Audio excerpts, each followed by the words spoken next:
3 more weeks of lockdown, of businesses closed, of restricted movements. But these men are fuming about something else. Abdul Rashid, a shopkeeper in the northern city of Meerut, says Islamophobia in India is at an all-time high. He squarely blames the Indian media. Corona has arrived. This is what they say when they see Muslims. They're beating us, shouting at us, saying, "Here comes Corona." Is this a way to behave? There is a limit to our patience.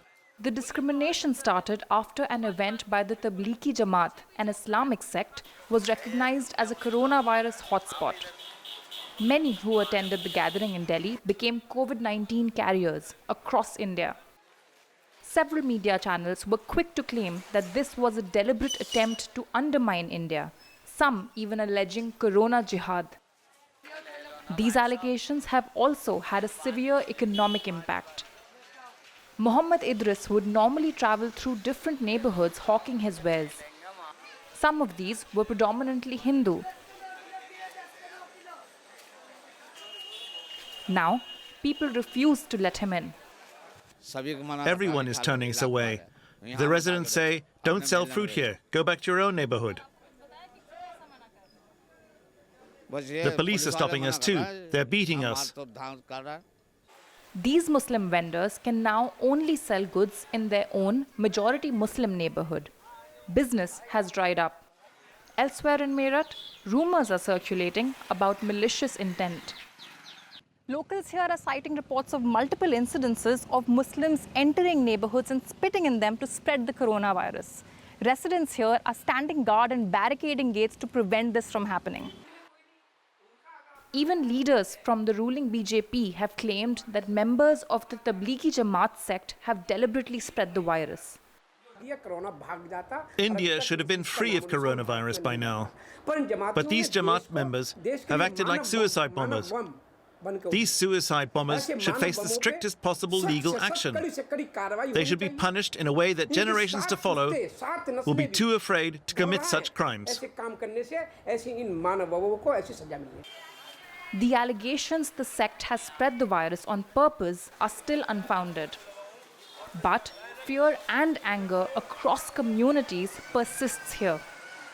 For these men, their religion has become an added burden during the long lockdown. And let's get more now. We are joined by the acclaimed novelist and political activist Arundhati Roy from Delhi. Thank you so much for joining us here on DW News. I'd like to begin by asking you, because lockdowns around the world have been having disastrous consequences, the virus's implications as well. What would you like people to know about what is taking place in your country, in India, where inequality really exacerbates this situation? Well, I think what has happened is the COVID crisis. In fact, COVID itself is not a crisis yet in India, if you look at the numbers, which you can't trust, of course. But it has exposed things about India that are that all of us knew, but it's put it on full display. Just as your reporter was saying, we are suffering not just from COVID, but from a crisis of hatred, from a crisis of hunger. And of course, the lockdown in India is not a lockdown because there is no physical distancing, there's just physical compression. But really, this crisis of hatred against Muslims, it's coming, of course, on the back of a massacre in Delhi, which was the result of since December, people protesting against the anti-Muslim citizenship law. And now today, even as we speak, under the cover of COVID, the government is moving to arrest young students, to file cases against lawyers, against senior editors, against activists and intellectuals. Two of them recently were put into jail. So given that, I mean, you described this crisis of hatred. What is your message then to the Hindu nationalist government, which is apparently inflaming these tensions further? It's inflaming these tensions further, but that is its purpose. The whole the organization, the RSS, to which Modi belongs, which is the mothership of the BJP, has long said that India should be a Hindu nation. Its ideologues have likened the Muslims of India to the Jews of Germany. And if you look at the way in which they are using COVID, it was very much like typhus was used against the Jews to ghettoize them, to stigmatize them.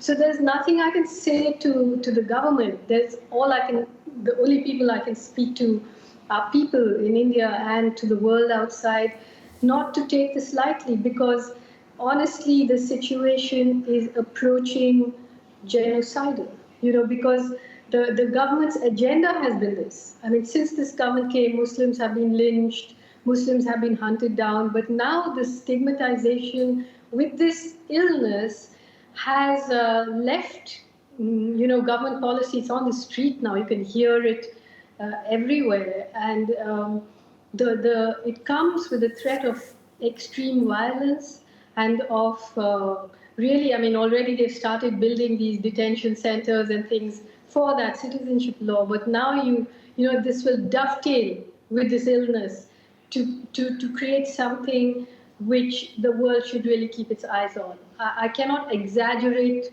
the threat more. So you say that the crisis here is approaching genocidal. I mean, that is really shocking if it has gotten to that point. You wrote recently in a piece sort of related to this. You said that the tragedy is immediate, it is real, it is epic, but it is not new. It is the wreckage of a train that has been careening down the track for years. Whose eyes have been closed and whose eyes need to be open right now in order to prevent what you see as the threat of a genocide? Well, that I wrote, actually, I was talking about the US health system, but it could as well apply to what I'm saying now. Whose eyes are closed? The world's eyes are closed.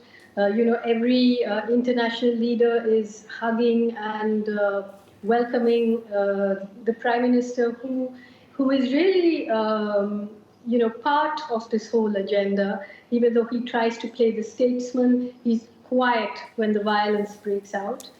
In fact, the massacre in Delhi happened while Trump was here, and Trump said nothing. No one says anything.